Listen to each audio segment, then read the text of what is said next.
join the Curmudgeon Rock Report's invite-only curmudgeonly community on Facebook at facebook.com/curmudgeonrock. Now, here is Arturo to set the stage for our newest and greatest series of episodes to date, the Fourth Golden Age of Rock. In the not-so-humble opinion of yours truly, Curmudgeons, there have been 4 golden ages of rock. The first, obviously, being that period in the 1950s when rock and roll exploded. Elvis Presley, Little Richard, Chuck Berry, Bo Diddley, Jerry Lee Lewis, Buddy Holly, etc. You know what I mean. The second golden age was the mid-60s to about the very early 1970s. This was essentially bookended by the emergence of the Beatles and the demise of the Beatles, and filled in the middle by everything that happened in between, and there was a lot that happened in those years. You can make the case that this is the most important of the 4 golden ages, but that's another discussion. The third golden age was basically that mid to late 1970s punk, post-punk, new wave era that started roughly around 1976 and lasted until about 1981 when MTV changed everything, especially the way we listened to and consumed music, and the way we viewed rock stars as well. All this brings us, and now it brings us all, to the fourth and final golden age of rock, which is essentially the decade of the 1990s, particularly the period of 1991 to 97. Why? Well, stating the fact, this period saw an ungodly amount of timelessly classic albums from both the US and the UK that changed the rock music landscape, with aftershocks still being felt to this day. This is a period that saw bands and artists embrace the classicist pop songcraft of the 1960s, channel the heavy sounds of 1970s punk and metal, absorb the intensity and DIY philosophy of 1980s underground alternative and indie rock. They assimilated all of it, and they produced something really new and genuine and original out of those influences. And they unleashed new rock sounds that served as anthems and soundtracks to a new generation of rock fans, much like the explosion of 1960s rock was to the baby boomers. It's important to know as well that the new ground broken in both hip-hop and electronic music in the 1990s is enough to warrant podcast episodes or documentaries devoted entirely to each of those genres. Nevertheless, it's through the prism of rock that we can see how these two genres, which dominate pop music today, infiltrated rock's DNA in order to spawn several subgenres that refreshed and enlivened the genre to a peak of creativity and innovation that arguably had not been seen since the hollowed 1960s. And that's saying something, because I'm a big fan of 70s music. This is by far our most ambitious series, as it will span 9 episodes. 9 episodes for the 90s, get it? Ha ha ha. Of which this is the first. And this episode, which we've subtitled Rumblings in the Underground, will analyze the period of 1987 to 1990, which served as a preface, or a prelude, if you will, for the explosion of rock and roll awesomeness and genius that was the year 1991, the year zero for alternative and indie rock infiltrating the mainstream. This period of time that we call the fourth golden age of rock, roughly 1991 to 97, was also the last time rock music as a whole was part of the pop cultural zeitgeist, really, and the last time it was a huge force in mainstream music. For several reasons, that all ended by the beginning of the new century, and we'll get to the reasons why 8 episodes further on. But for now, let's look back and enjoy that time when us music geeks knew something special was going on in our beloved rock and roll. So special that in our 40s, we'd be recording podcasts memorializing that time. So, all our curmudgeonly listeners out there, let the fourth golden age of rock officially begin again. Arturo, we're here, man. Fourth golden age of rock. We've been working real hard on this for a long time. Very excited. Yeah, this is the first episode of a 9-part series that is basically the culmination of everything we've been leading up to since we started this podcast. This is something that we've actually been thinking about this and planning this since before the podcast even started. I would even argue that the podcast is basically a reason for this series. We've been talking about this for a long time, what the fourth golden age and arguably the final golden age of rock is. And I will explain it in more detail in a few minutes or later on in this episode. But this is something that we've been really, really excited about for a long time. I mean, everyone knows the different golden ages of rock. No one likes to talk about the 1990s that much as the fourth golden age, but we are making that claim. But before we get going with the fourth golden age of rock, we need to take our usual foray to the other side of the space-time continuum. Welcome again here to the Parallel Universe. We do this every episode if you're new to these parts. This is where Arturo and I, we pretend that rock and roll is still the dominant force, cultural, musical force, and a rock band of any kind can still fill up a stadium, and it sure as hell isn't Coldplay, which may be the one that could do it the closest right now. But here's a world where, like folks that are mostly underground or aren't really getting all that much love would be the famous ones. And so each week we pick an album of newish vintage that we want to introduce to you. Arturo, you're up first. You're going back to Britain, aren't you? Yes, I am. My album selection for a parallel universe where rock music is still an integral part of the pop cultural fabric is the recently released debut album by the Leeds, England quartet Yard Act. It is called The Overload. Like I said, it's their debut album. And let's put this out there right now. Yard Act are not the first British band to take post-punkish, angular indie rock and meld it with funk and spoken word vocals drenched in socio-political anger and indignation. But they are fun, they're funny, they're funky as hell, and when they rock out, they have righteous punk rock fury. Now, I know there's another new British band out there called Dry Cleaning. We covered their debut album last year, who also employs a spoken word vocalist. The difference between Yard Act's James Smith and Dry Cleaning's Florence Shaw is that Smith is actually witty. He's actually funny. He has something intelligent and purposeful to say, and he doesn't meander in abstract gibberish. He also intersperses his vocal attack with actual singing and various phrasings, not the same monotonous incantation song in and song out. But back to Yard Act, the band.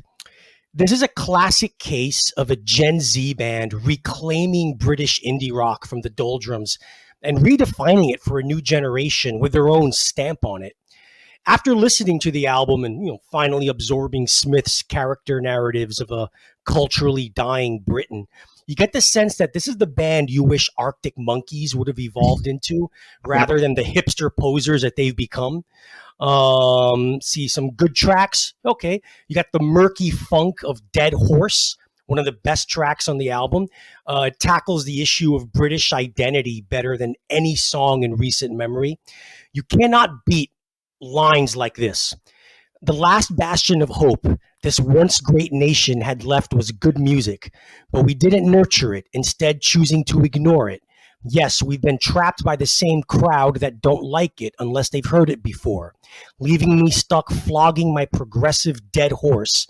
south of the border to the so-so and so-and-sos and throughs and this and that.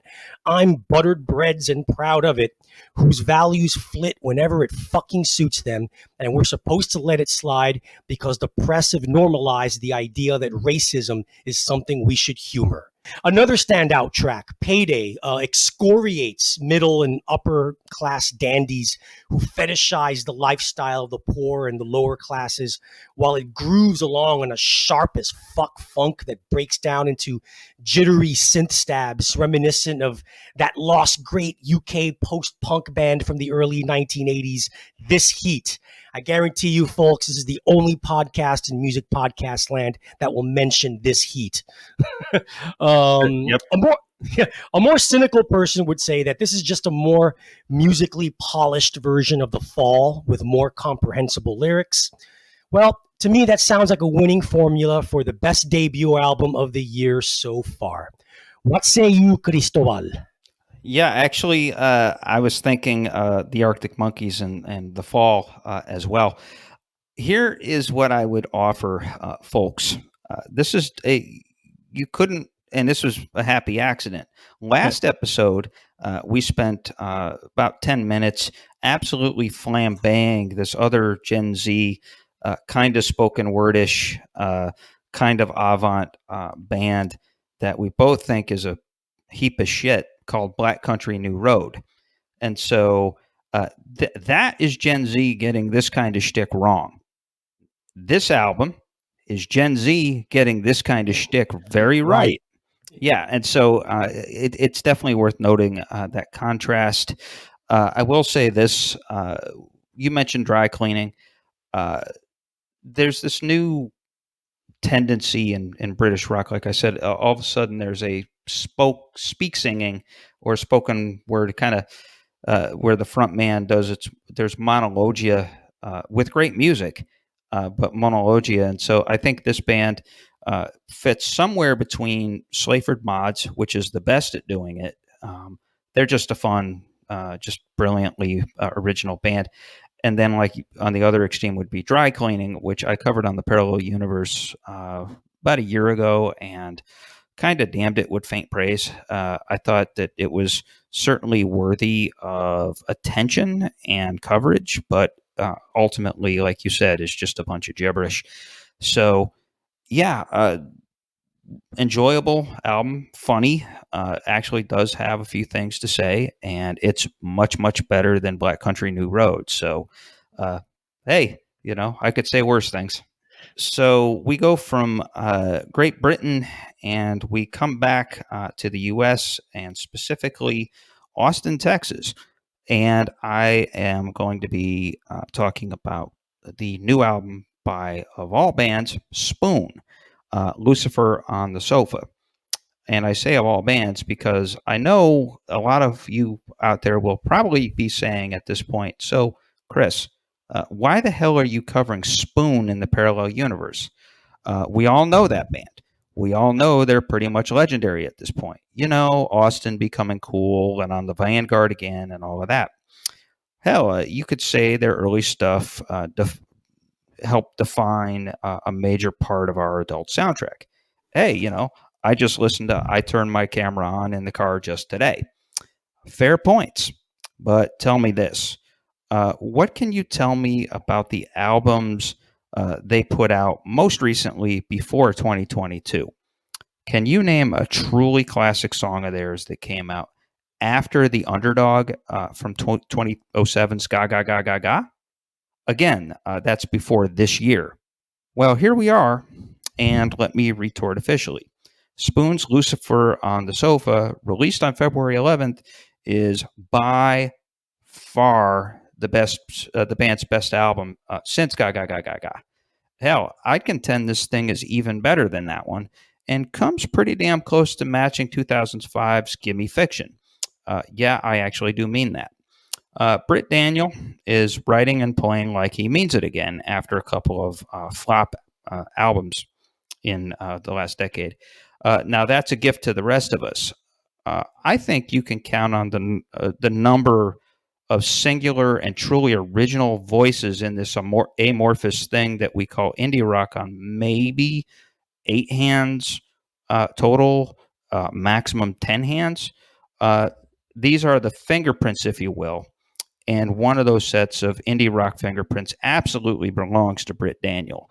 I can refer to the best of Daniel's work as containing what I'll call supple swagger.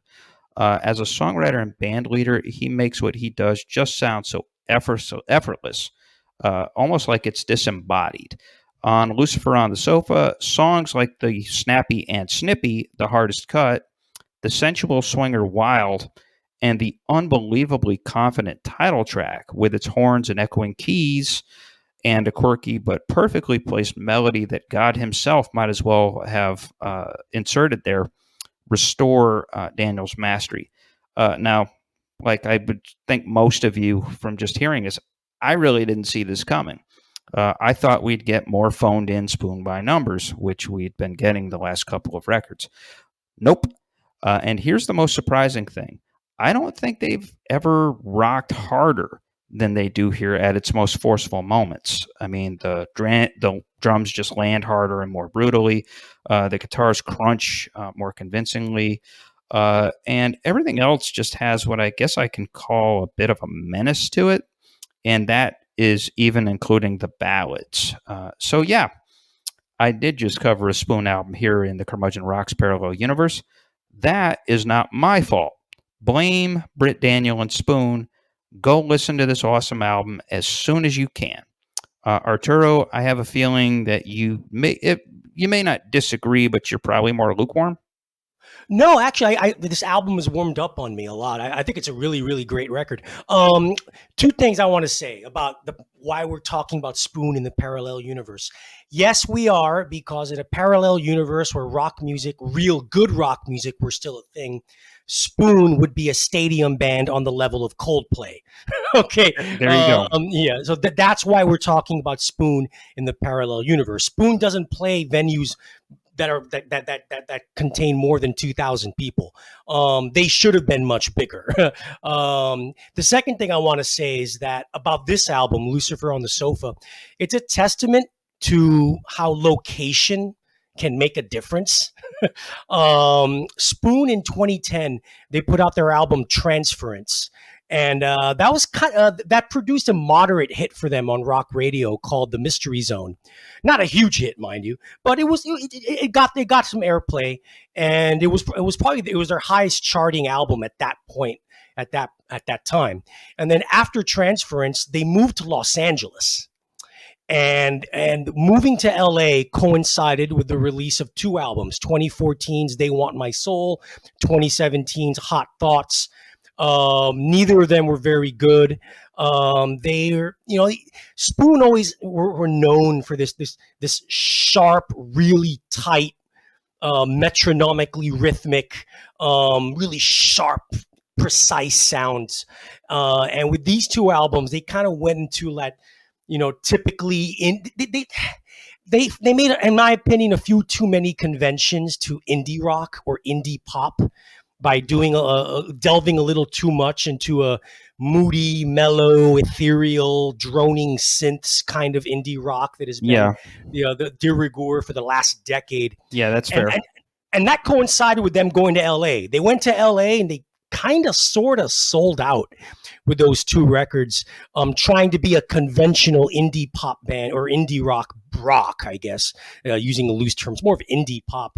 And they stopped sounding like Spoon. Now, normally, I think it's a good thing when bands try to eschew their normal formula and do something different. I think it's great, but let's keep in mind that it's not always successful.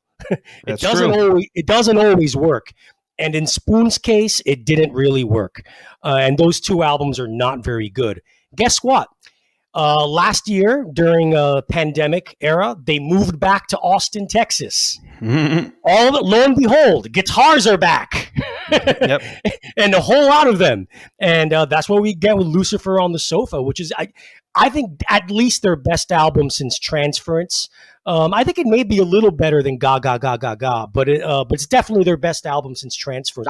I'm a big fan of Transference. I like the raw, almost demo sound quality of that album. Yeah. But anyway, yeah. This is Spoon getting back on track. Kind of like, like several episodes ago, My Morning Jacket, after like a decade of shit, got back with a really good album, their self-titled album from last fall. Well, no, Spoon is the next one of that generation or that era. To get back on track. Your resident curmudgeons recently switched our hosting platform to Podbean, and what a move it's proving to be. For the equivalent of $9 a month, we get quality, reliable hosting that allows us to distribute the Curmudgeon Rock Report wide and far to all the places where you find all of the other podcasts. We also get to customize a pretty good website. Visit us at curmudgeonrock.podbean.com. And we also receive some excellent statistics that tell us when and how you listen to this here creation. Most importantly, Podbean is its own community of podcasters and opens us and you to some pretty incredible music podcasts besides this incredible one. We urge you to especially check out History in 5 Songs with prolific writer Martin Popoff and Song Exploder, which expertly guides listeners through the making of a great pop song. Podbean, it ain't bad. So, the fourth golden age of rock that we are going to embark on. Like I said earlier, or you listeners who have heard, basically it's the 1990s. It's particularly that streak of 1991 to 97. And in this 9-part series, we will have episodes devoted to each of those years. But before we go into, 1991, in our opinion, is the ground zero, the explosion year for this golden age. But before we go into that, this particular episode, as I mentioned earlier, it's kind of it will serve as a prelude.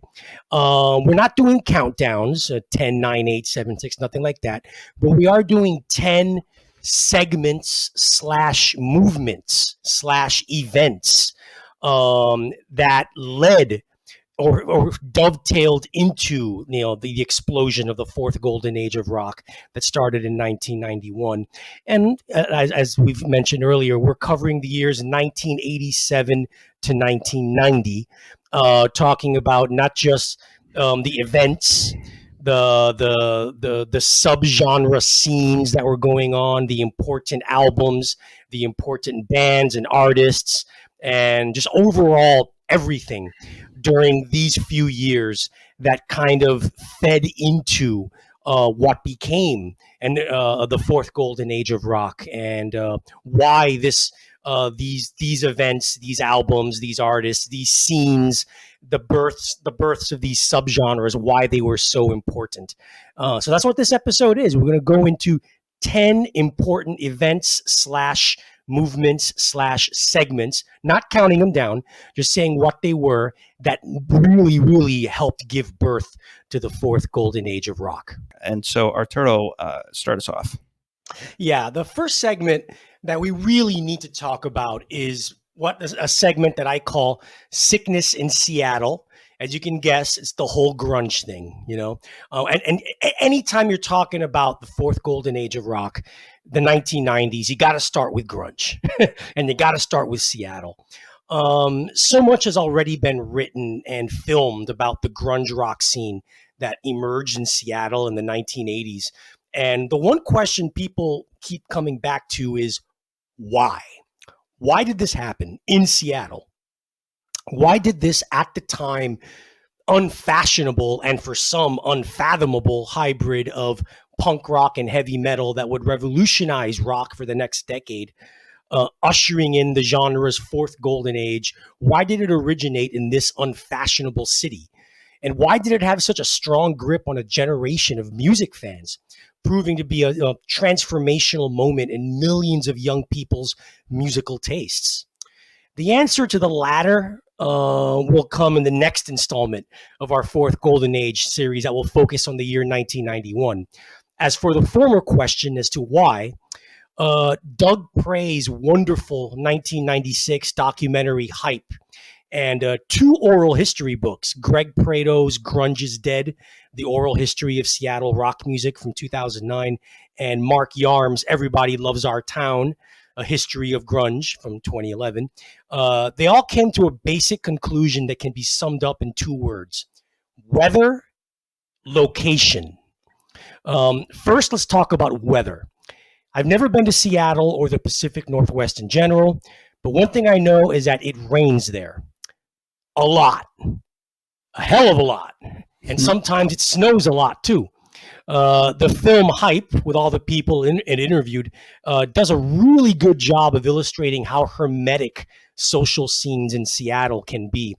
And if you're a passionate music fan or musician, when the weather sucks outside, what choice do you have but to stay inside and listen to your favorite records? And when you listen to music, what kind of music will you be inspired to play or listen to when it's dreary, dark, rainy, and cold most of the year? It probably won't be the Beach Boys. You know, this kind of weather and mood lends itself to endless days and probably endless nights taking big hits from the bong and listening to disaffected punk rock and down-tuned heavy metal. Second reason, that's weather. Second, and probably more importantly, we have location. Nowadays, Seattle is a major metropolis and one of the most developed, most modern, richest cities in the country. Hello, Microsoft. But many decades ago, even up until the 1980s, Seattle was, while still a major city that was quite removed and isolated from all the other big cities. Remember, this is before the days of internet and social media, before those things made access to the world one click away. Because of the city's relatively isolated geographical location, a lot of touring acts would bypass it on their itineraries.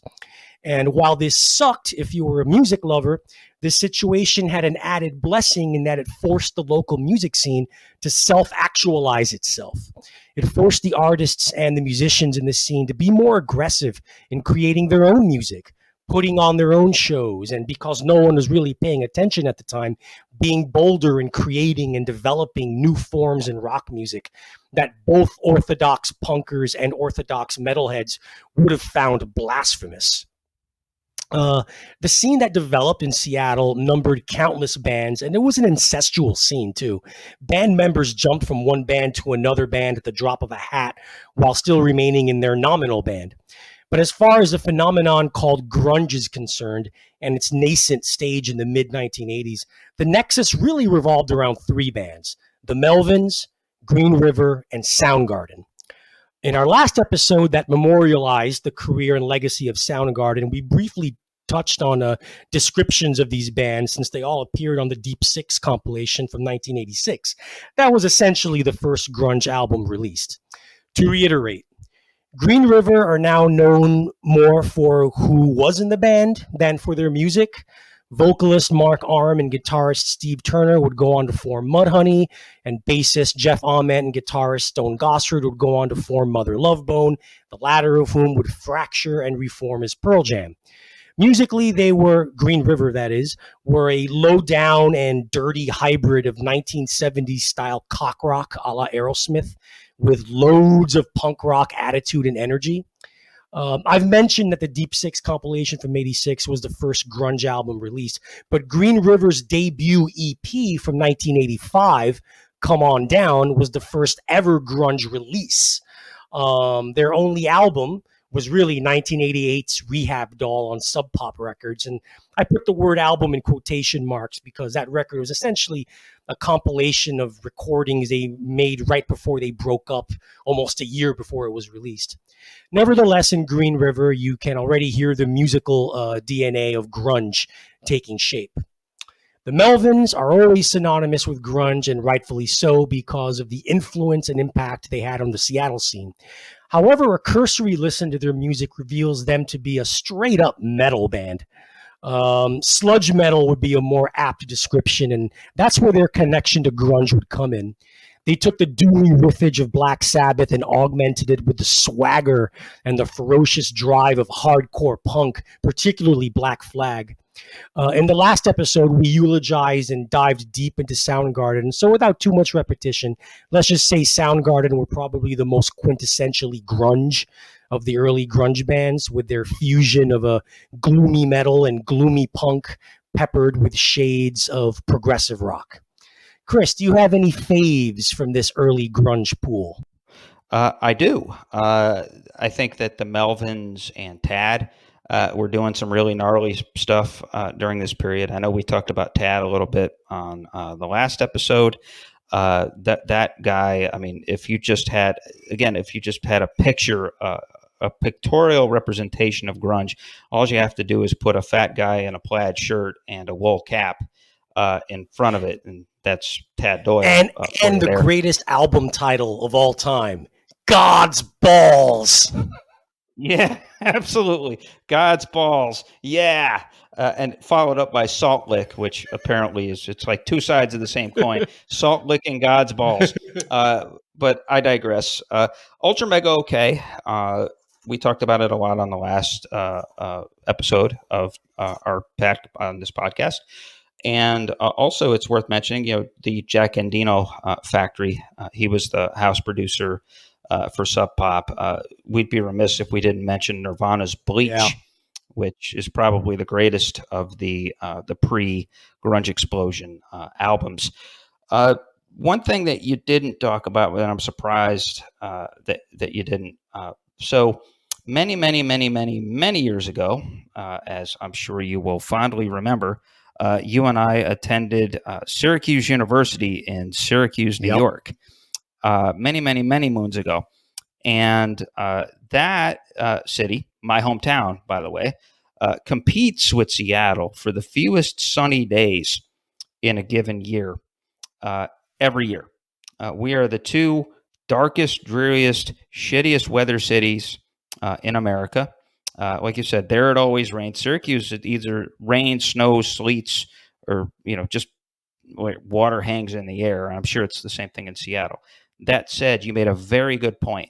When you're stuck in a place like that, all these guys are essentially collegiate folks. Seattle back then was known as much for its colleges and its collegiate scene as its weather. And so you have all these sort of college-aged, bright guys who are students at a lot of the local schools hanging out in bars or at each other's homes and smoking a lot of pot. And doing other drugs, drinking beer, and just getting their Black Sabbath on, and so they have all this time to indulge in their love of music. And here you go, you have one of the most organic things imaginable between '86 and '89, and it was a moment in time. I'm glad that you mentioned the film Hype. Which is wonderful again, and it really does get into like talking to folks like Dead Moon and Buzz Osborne and all these folks saying, yeah, it was just boring as fuck here, and we wore the plaid because it was cold. Yeah. So good summation of pre-grunge there. Any other Yes, thoughts? a lot of them. Since this episode is supposed to focus on the years 1987 through 90, let's do a quick rundown of the key grunge rock releases of this period that led up to the alternative rock explosion of 1991 that effectively kicked off the fourth golden age of rock. Shall we, Chris? Absolutely. All right, well, you mentioned drinking beer, smoking pot, and listening to Black Sabbath. No other band embodies that more than the Melvins and their 1987 debut album, Gluey Porch Treatments. This debut album is a tour de force of sludgy yet gnarled riffs, thunderous and seemingly out of control drum fills, overwhelming heaviosity that portended the stoner rock movement of the 1990s, i.e. Caius, Fu Manchu, Monster, and even much of the groove-oriented southern prog metal of the 2000s, like Mastodon and Weed Eater. It was after more than a decade of shitty bands saying how much they were influenced by Black Sabbath, the Melvins were raising their hands and saying, hey, assholes, this is what a real Sabbath influence sounds like. 35 years later, this is still probably the Melvins' greatest work. Soundgarden, well, the Screaming Life EP, we talked about this EP in our previous episode about Soundgarden, but needless to say, any EP that has stone cold classics such as Hunted Down and Nothing to Say is an essential one. Another one we need to talk about, Mudhoney, Superfuzz, Big Muff. Oh yeah. While not grunge's first shot into the sky, it is arguably the first major one, the one that got the UK music press interested in the Seattle scene back in 1988 and got American major labels sniffing around the city. Like I said, Mark R.E.M, singer-guitarist Mark R.E.M, formed Mudhoney with his old Green River bandmate, guitarist Steve Turner, right after Green River broke up. R.E.M wanted to go in a more punk-inflected direction, whereas Jeff Ament and Stone Gossard wanted to go into a more commercially oriented glam metal direction, as evident by what Mother Love Bone would eventually sound like. The combination of Mudhoney's debut EP and their debut single, Touch Me, I'm Sick, both on Sub Pop Records, sent shockwaves throughout the U.S. rock underground. Mudhoney's brash, snotty, in-your-face sound was much catchier and more immediate than their grunge forebears, and arguably exemplifying and defining the grunge sound better than any band before or since. That audacious combination of bluesy slide guitar and punk riffage was the shot in the arm that rock music needed. And while Mudhoney have had a very long career, they've arguably never bettered this initial history-making blast of pioneering rock and roll. Have you heard Superfuzz Big Muff, Chris? Oh yeah. I mean, it's kind of a silly record and a fun record, but it's awesome. Yeah. And yeah, again, like Mark R.E.M, when we had Ronan Giavoni on the podcast, you shared the wonderful excerpt that the Green River guys went to a Jane's Addiction concert and Mark R.E.M didn't get it. And so, say what you want about that, but the guy had his own voice, his own style, and one of the more singular characters certainly of that scene. And his voice and his attitude and his tastes as far as the grunge sounds really kind of helped shape and form. He was one of the seminal members of that whole Yeah, scene. absolutely. Waterfront there. I got to mention one more band, Chris. I know this is going to be a bone of contention for a lot of our listeners out there, and this is going to be a controversial opinion. Are you ready for this? Sure. Oh, boy. All right. I would like to end this segment by mentioning Mother Love Bone, the band that guitarist Stone Gossard and bassist Jeff Ament formed after the dissolution of Green River, recruiting singer Andy Wood, previously from the band Malfunction. You mentioned, Chris, charismatic lead singers that the Seattle scene had in abundance. Well, this guy was one of them, Andy Wood. However, I kind of didn't mention any of their recordings, and there's a reason I didn't rate their recordings. It's just one EP and one album that were released after Wood died.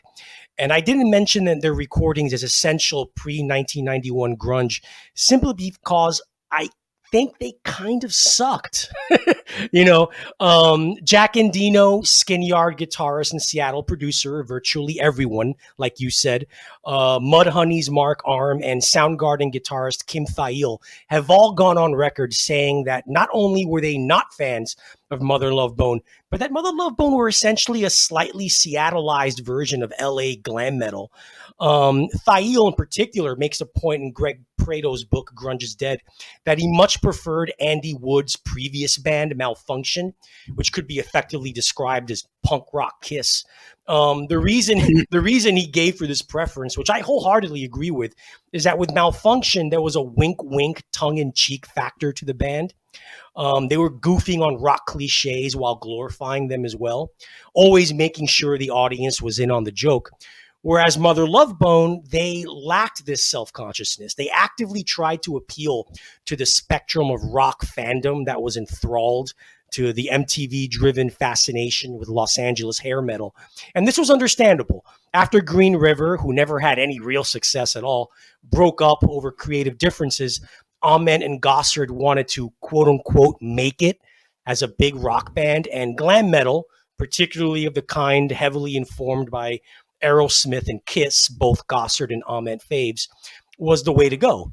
It's also understandable that after Wood's 1990 death by heroin overdose, that ended Mother Love Bone, Amen and Gossard decided to take their music more seriously, not just their careers more seriously.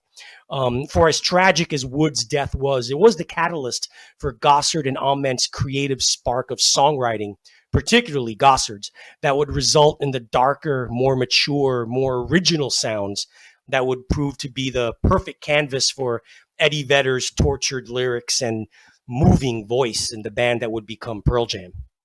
Okay, well, Chris, we've talked a lot about Seattle. Let's now talk about a band that is underrated in their influence on the Seattle scene and pretty much all of American underground rock in the 1980s. Yeah, no, yeah, absolutely. And so we're talking about R.E.M.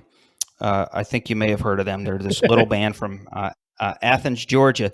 By the late 80s, they were in an interesting spot. So throughout the early 80s, they had been seminal in what we know and what has been dubbed maybe lazily indie rock or college rock. They came up with this. It was a jangly sound and intentionally lo-fi and intentionally a little obtuse or a little vague in its or ambiguous in its lyrics and in its mood. And they became underground heroes. They became critical darlings. And so you get that. Well, by the late 80s, they're making moves. They're growing as musicians. They're getting more confident. And they're headed for a very special place. And to use a term that Arturo affixed to this script, welcome to the mainstream occupation. Yeah. And that's essentially what happened. So let's get into this a little bit. So now I can really only imagine what it must have been like for a lot of young recent college graduates back then, the inaugural members of Generation X, to hear R.E.M's single, The One I Love, on mainstream rock radio for the first time. Yeah. Now, by mainstream radio, I mean any station whose frequency extended beyond a college campus and wasn't programmed by someone other than a 20-year-old future comic book guy. Yeah. Or maybe they saw this video. They see the video for The One I Love before midnight on MTV. Right. And, that was back in the day where you would see The One I Love follow, hey, Janet Jackson's When I Think of You. It's like, holy shit. Yes, collegiate rock, or as we somewhat shallowly call it, indie rock, had arrived for its first bow in the mainstream and was thrust out into the labels. And all these years later, I can really just confidently say, thank God R.E.M. was that band in the forefront of what kicked off the decade of cool-ass, quasi-subversive rock that really defined a generation. As you said, its tentacles went into Seattle and in a lot of other parts, too. A lot of L.A. bands that were active in the 1990s were very much influenced by R.E.M. Think like, Counting Crows and bands like that. Also the band from Phoenix, Arizona, called the Gin Blossoms, otherwise known as R.E.M. Light. Yeah, pretty much. And that whole scene there, I lived out in Phoenix for a couple of years. All those bands have R.E.M. In their DNA, so it's far and wide. So they kicked it off, and I'm glad they were the band because they were by far the most adventurous, most paradigm shifting, and just plain old best band to make it out of the Athenses or the Austins or the Berkeleys or the Bostons or the Olympias or any of those other collegiate scenes. I guess you could put Minneapolis in that too. They were by far the best of those bands. They really kind of created a scene, a movement, a sound, an aesthetic that only continued to grow and morph. And we're talking about them here because during 1987, that period, 1987 to 1990, they're building a bridge to what eventually became their breakout, ultimate success, and the sound and the template that we all know them from. And so the albums that come out during this period are ones that both of us feel are near masterpieces. And we're talking about Document from 1987, and then their major label debut, Green, from 1989. Now, together, these albums were a perfect distillation of the band's versatility and limitless spirit musically, but also their worldview, one in which the young American fought to break apathy and hopelessness just as hard as that young American did to highlight the dangers of American imperialism, the dying labor movement, and other dark and cultural and political forces that obviously here we are now. That was kind of the beginning of that kind of dark path, and R.E.M. Was all about it.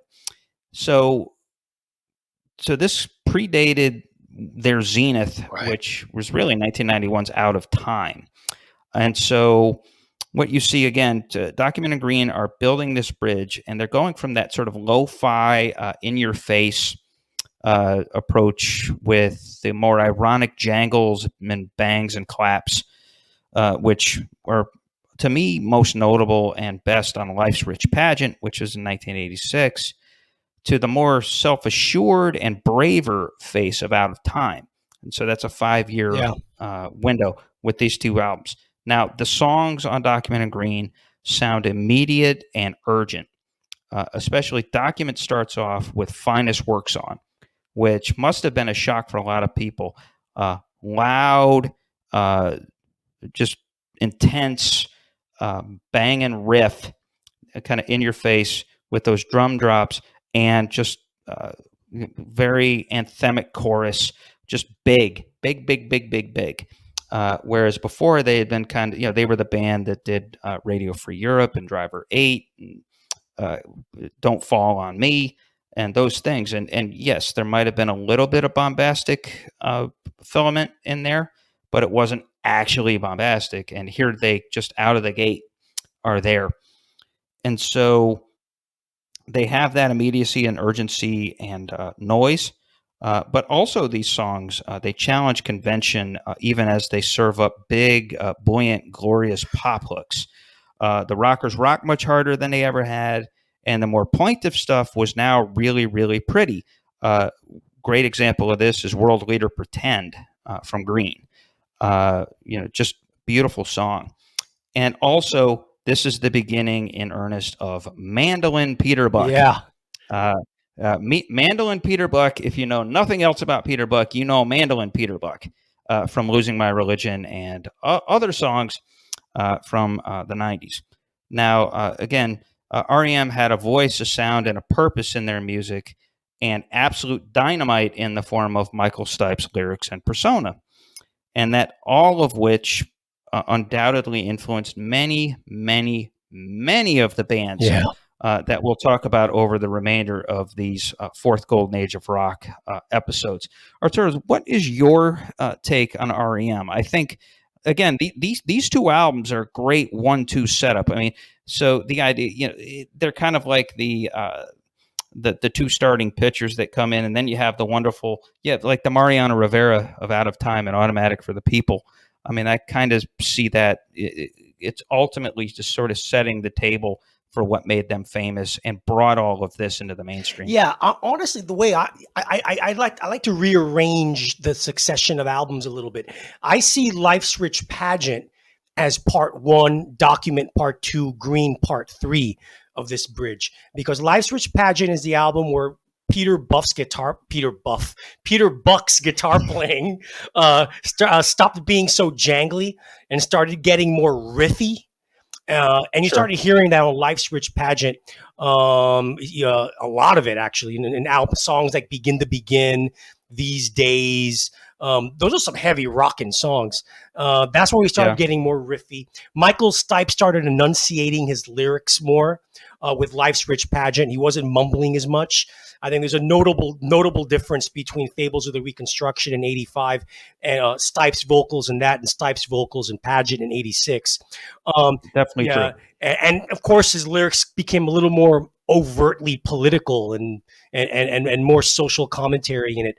Document I see as a sharpening of Life's Rich Pageant, sharpened to like a knife. And like you said, big, bombastic, and just flat out, just big arena rock and roll, and Document was that. And Document was the album that brought him to the mainstream. Okay. I also like Green. I'm a big fan of Green because for nostalgic reasons, Green is what got me into REM when I was a kid. That's the one that got me into them when I heard Stand, that huge hit that they had. Yeah. And what I loved Great stuff. about Green is kind of a 50-50 record. It has one foot in like the heavy rock of Document, songs like Orange Crush, which are awesome, Turn You Inside Out, Get Up, Pop Song 89. But it also has, like you said, mandolin Peter Buck, the acoustic folky Peter Buck, which is really like a lot of where his musical influences really lay. And Green, if anything, is the true bridge record between super political, in your face, big guitar riffing REM, and then the acoustic textured REM of the next two records, Out of Time and Automatic for the People. So that's the way I kind of see it. Although I see Green as the third part of that electric guitar trilogy of Live Switch Pageant, Document, and Green. So there you go. REM. It runs headfirst into mainstream stardom, keeping some of that aesthetic that made them great, and they didn't really let selling out affect their arc. I think that's the most important part. Yeah. I mean, they signed a big ass money contract, but it didn't. Where they were headed before then was where they continued to head. Right. It was uninterrupted. Right. Exactly. So. And yeah, like I said, they were the first of the indie alternative 80s. Well, they were the best. Like you said, they were the best of those bands, and they were the first of those bands to break through to the mainstream as they did. By the end of the 80s, they were a genuine arena rock band.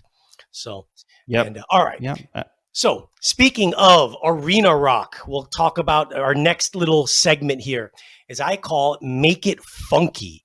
Now, what the hell does that mean, Chris? I'll explain to you what it means.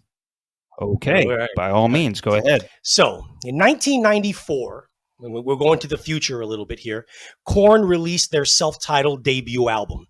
Now, it's rightfully regarded as the first nu metal album, where heavy metal is grafted with elements of funk groove. 2 years earlier, Rage Against the Machine invented rap metal with their pioneering debut album, where metal and hip-hop fused seamlessly while standard singing vocals were done away with entirely in favor of rapping. We'll talk a lot about Rage Against the Machine 2 episodes from now. However, we Curmudgeons argue that none of these landmark albums would have been possible without the influence of two bands from the opposite ends of California's rock spectrum, the Red Hot Chili Peppers and Faith No More, particularly the stuff they did between 1987 and 1990. Now, the Chili Peppers. Everyone knows the Red Hot Chili Peppers now. I mean, they're an iconic Hall of Fame band. But back in the 80s, they were a pack of misfit junkie punks who blasted out of Los Angeles in the 80s with a pair of albums, 1984's self-titled debut and 1985's George Clinton-produced Freaky Styley, that were pretty groundbreaking in their own way. Plenty of punk and post-punk bands in the late 1970s, early 80s delved into funk, but none of them drew so richly and deeply from the Parliament funkadelic vein, both musically and aesthetically, as the Chili Peppers did. On one hand, it was backward-looking in a way, but on the other hand, it was very forward-looking in the sense that no white rock band had ever gone so far deep into the funk that their rock element was almost completely subsumed. More than any R&B or soul act of the 1980s, not named Prince, they redefined and recalibrated funk for a then new generation of music fans, and in the Chili's specific case, for young white rock fans. The Chili Peppers raised their game for 1987's The Uplift Mofo Party Plan. Jack Irons' hard-hitting drums and Hillel Slovak's more rock-infused guitar pyrotechnics pushed the album to a near crossover, hitting the Billboard 200 for the first time in the band's career, and even producing a modest MTV hit with the slightly psychedelic California sunshine pop, well, Chili Peppers style, that is, of Behind the Sun. This was the album that made the Peppers a mainstay favorite of the underground skate punk scene, making them alternative rock fixtures. Now, anyone vaguely familiar with the Chili Peppers story knows about the tragedy that always clouded over this band. Slovak died of a heroin overdose. Irons left the band because he couldn't handle it at all. And singer Anthony Kiedis and bassist Flea, Kiedis, who had his own heroin problem at the time, they had to reassemble and basically reimagine the band. That proved to be a blessing, though, with the eventual recruitment of then 19-year-old guitarist John Frusciante, who was that floors me. He was 19, Yeah. by the way. He that guy's incredible. I know. He was a massive Peppers fan, and he idolized Slovak's guitar work. Once Chad Smith joined up on drums, the Chili Peppers had what most fans consider to be the band's classic lineup.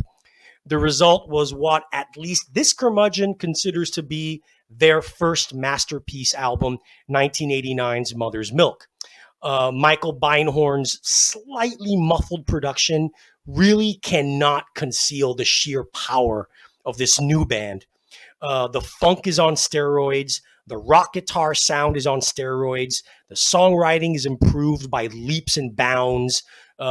See the drug rehab anthem, Knock Me Down, and the Native American protest anthem, Johnny Kick a Hole in the Sky.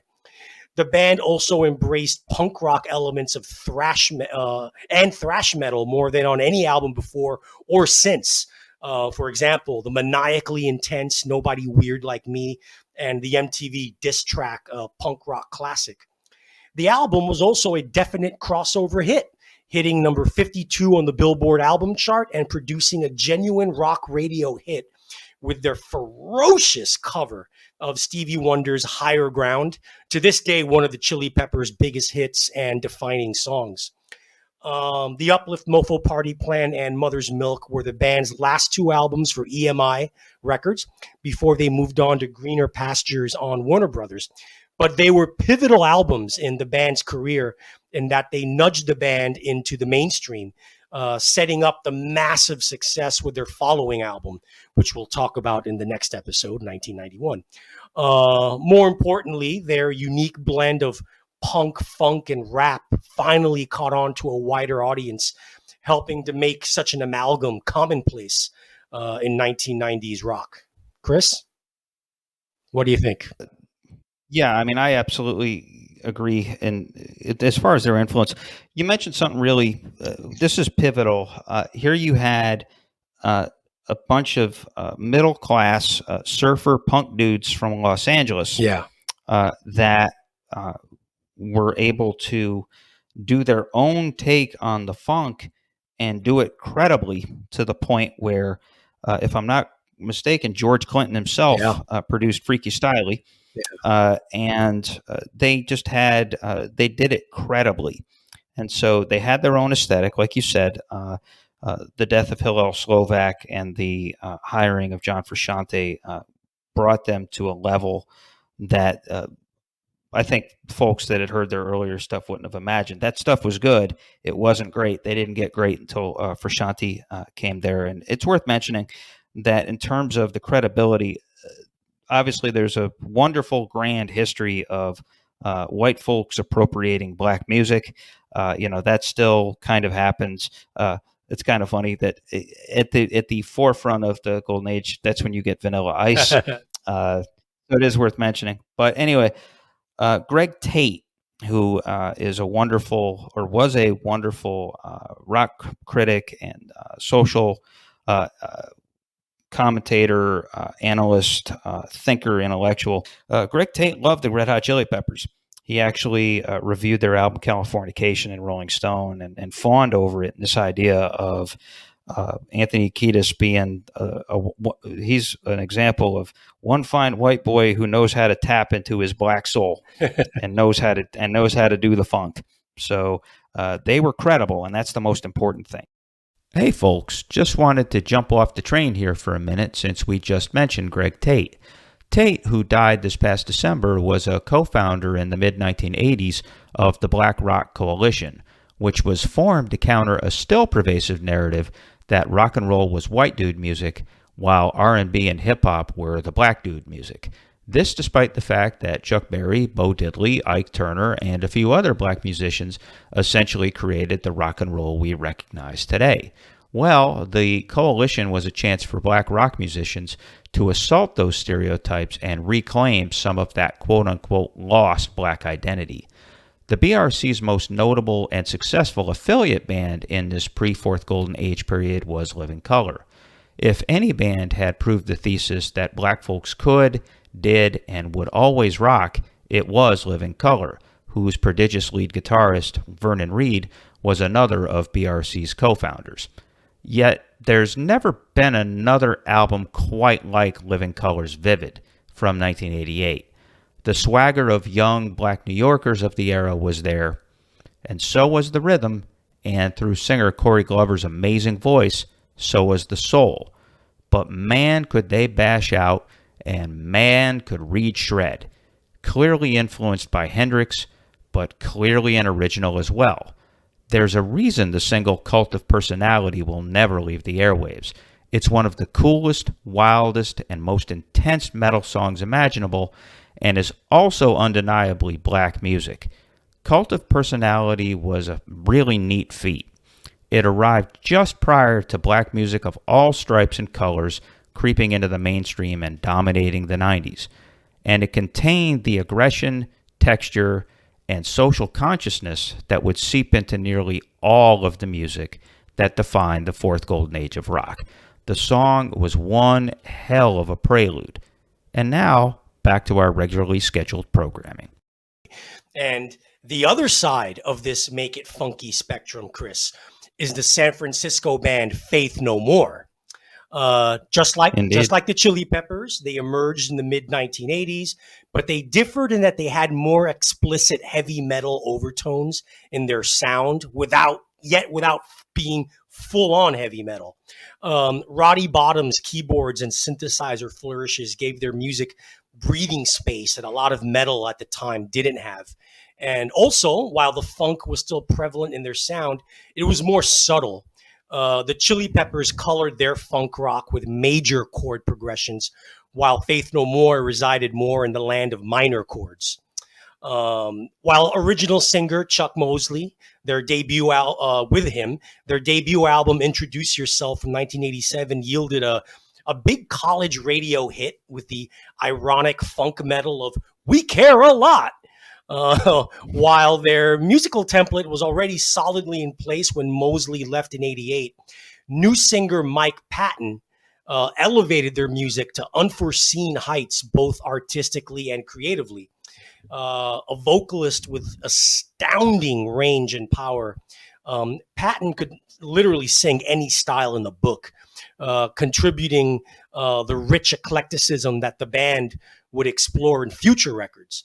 But for 1989's The Real Thing, whose music was all written before Patton joined, the new singer, while a white guy, ironically, for the late 1980s, he pumped in a more hip-hop element to the band's sound with his alternately rapping vocals than the previous singer, Chuck Mosley, who was a black guy.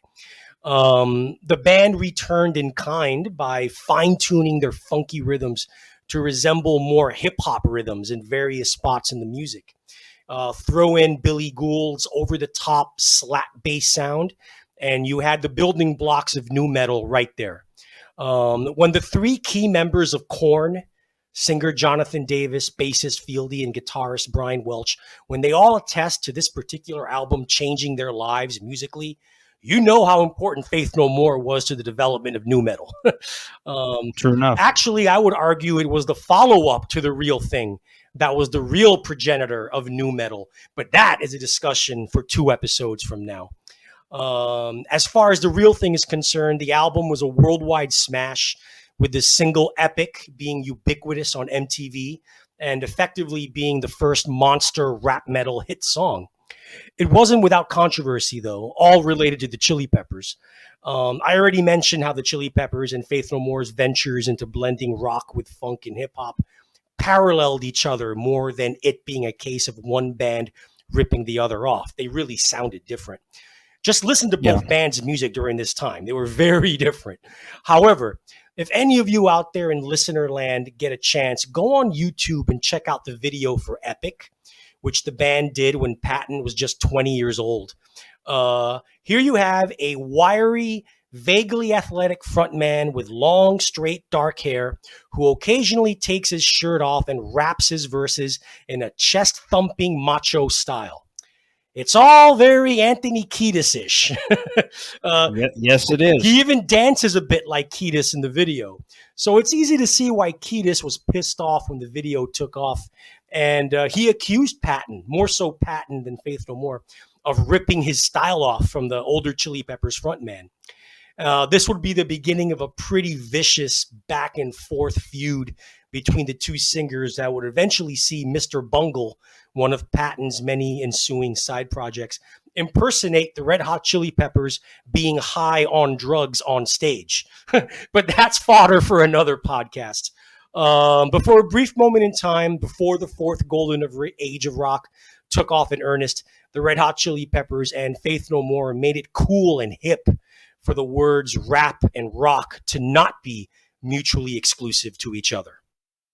Faith No More, to me, is a fascinating band because at the end of the day, that's a metal band. Yeah. I mean, that's not a punk band. That's not a rock band. That is a metal band. And so for them to be looking at and incorporating those black rhythms and black music rhythms and the kind of quirkiness that they had where they could sneak in Jim Martin solos and, but the stuff they did after this, like Falling to Pieces and all of that kind of stuff. They had a style, and it really did. Absolutely, that is very true. You can draw a direct line from Faith No More to all of those meth rock bands like Korn. Meth rock. I mean that's basically what I call it. It was basically it's a meth head scene, or even like, I don't know. In some ways, maybe Pantera is like a cousin of Faith No More's as well. Maybe, in some ways. But like I said, so yeah, they are a new metal forefather. Then Mike Patton is just a singular performer. He's kind of a mad genius type, and he's done all of these side projects like Mr. Bungle, and there's a few other things that he's done, and so he's still viable. But yeah, Faith No More, one of the seminal bands. This 87 to 90 period, we're building the bridge. This is the prelude to the fourth golden age. Mike Patton and Anthony Kiedis are two of the, I don't know, what would you say, half dozen to 10 guys that really are kind of the influencers, the major influencers over everything that propelled out of that. And we'll be talking about a few more of those actually on this episode. But that's my take on Faith No More. So we just talked about the Chili Peppers and Faith No More, the latter being a pioneering metal band. Now let's move into our next segment about the definitive American 1980s metal band. We call this segment "And Thrash Metal for All." I think you know who we're talking about, Chris.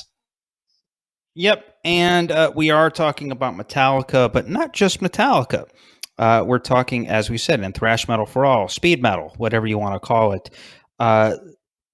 Before Metallica became Metallica, in all caps and on a neon sign fronted by wine and cheese millionaires, they had already become one of the best metal bands that had ever lived. I'm sure most of you listening love Ride the Lightning and Master of Puppets as much as Arturo and I do. Here's the thing that you may not remember, though. For a time back there in the mid to late 80s, Metallica had real competition. Yeah.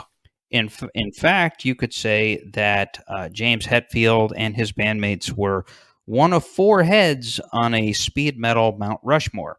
The other three heads belonging to New Jersey club contemporaries Anthrax, Megadeth, founded, of course, and fronted by Metallica's original fired lead guitarist, Dave Mustaine, and then finally Slayer, the death metal pioneers with a Harvard pedigree that forevermore will be criminally underappreciated.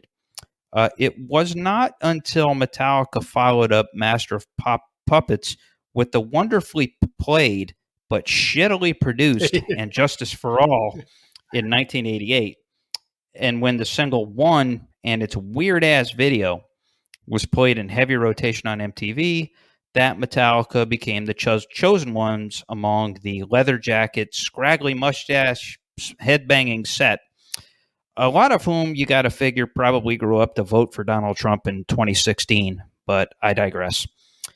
Before then, though, there was indeed a genuine movement afoot.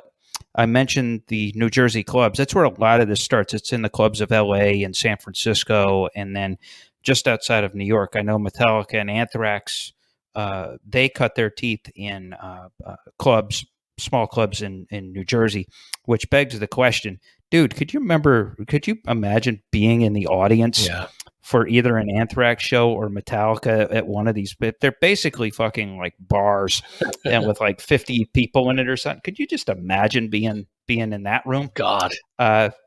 Well, one thing for sure is that we would definitely both be either deaf or near deaf if we had been there. But anyway, I always and then throw Slayer into that mix. Yeah, exactly. But again, Slayer's a little different because they're a Rick Rubin find, and they were Boston, and they were a little bit more. And again, they were great, but they're a little bit of a kind of a smart boy collective. Yeah.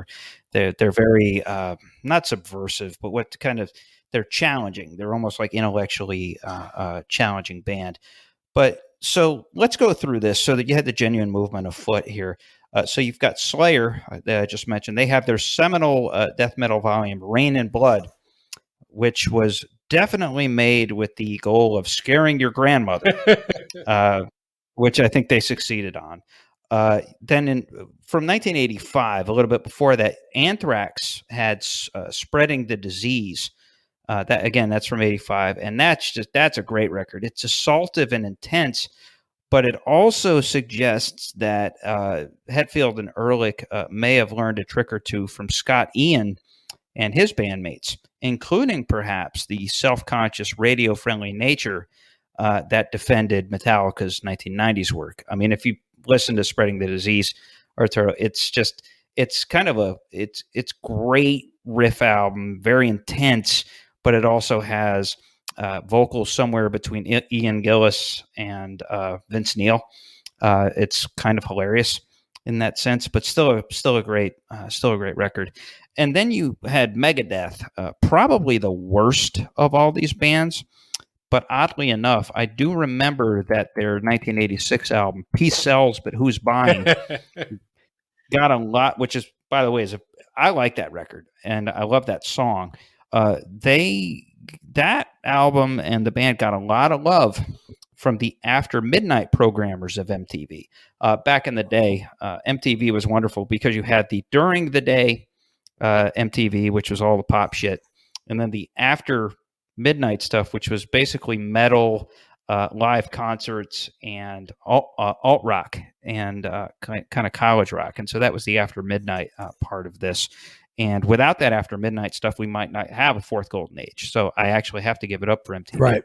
Anyway, also coming out of Megadeth, here's some trivia for you.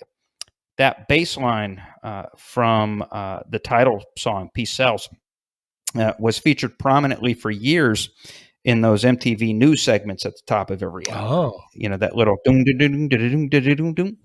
That was from Megadeth.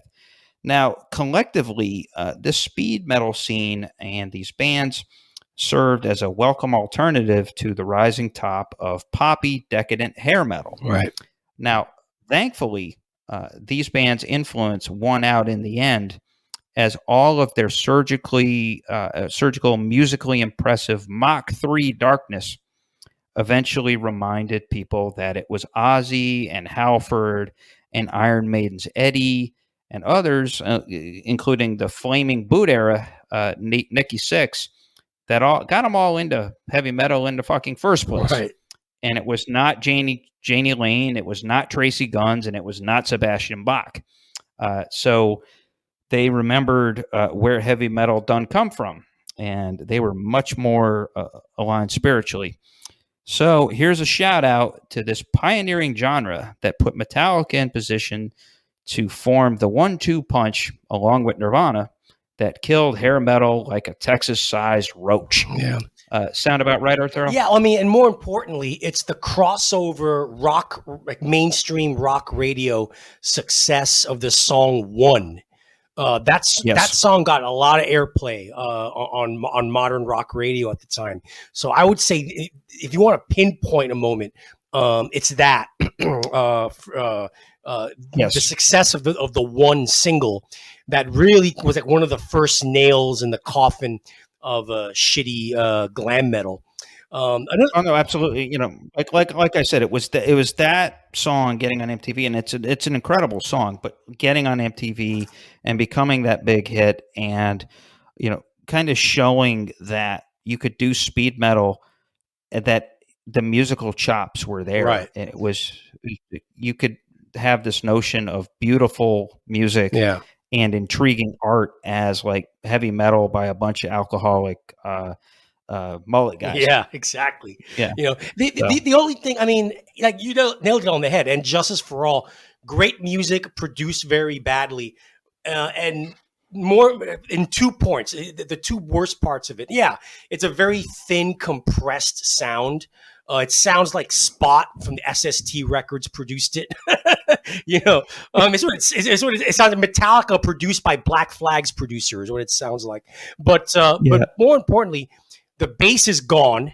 There's no bass, which is stupid. Yeah, I know they were trying to pull a prank on Jason Newsted. They were hazing him because he's a new bass player. But it's hurting your album. Like, why are you doing that? If it's hurting the music long term, it's not. The hazing isn't worth it. And probably worst of all, in my opinion, is the drum sound. We've talked about this in our Metallica In Defense of Saint Anger episode. The Saint Anger album from 2003 gets criticized a lot for its drum sound. And Justice for All, great music, great album, really kind of helped usher in the fourth golden age of rock in several ways. But man, the drum sound on that record sucks. Drums are not supposed to sound like this. You hear that? That's the sound of a pen tapping my hand. Drums are supposed to sound like drums. Okay? Yeah. Not like that. Yeah. Well, it's even worse than that. It sounds like paper. if like paper was your drums, that's what the drum on Justice for All sounds like. It's pretty horrific. I mean, although we are more forgiving than Justice for All, there is one person out there who wasn't as forgiving at the time. That is, of course, our favorite critic, Robert Christgau. Chris, do you want to hear Robert Christgau's very, very short, brief review of Justice for All? Go for it, dude. The quote, "The problem isn't that it's more self-conscious than Master of Puppets, which is inevitable when your stock in trade is compositions, not songs. The problem is that it goes on longer, which is also inevitable when your stock in trade is compositions, not songs. Just ask Yes, C+." That's actually that's a frighteningly good call. Yeah. Well, everyone, we have so much to say about this prelude period just before the fourth golden age of rock began that we're doing this episode in 2 parts. We may do that a lot, actually, in the coming months as this amazing series unfolds. Check out the back half of this curmudgeonly discussion in Part 2 of 1987 to 1990, Rumblings from the Underground. Oh, and if you're wondering why you haven't heard our regular Vault segment here, it's because when it comes down to it, the entire fourth golden age of rock series is one giant vault. Hell, as vaults go, this one might as well be an Egyptian pyramid. On that note, we'll talk to you again in Part 2, where we'll start out by discussing the musical revolutions that took place in Manchester, England. Remember to join our curmudgeonly community at facebook.com/curmudgeonrock and to drop us a line at curmudgeonrock@gmail.com. Peace out.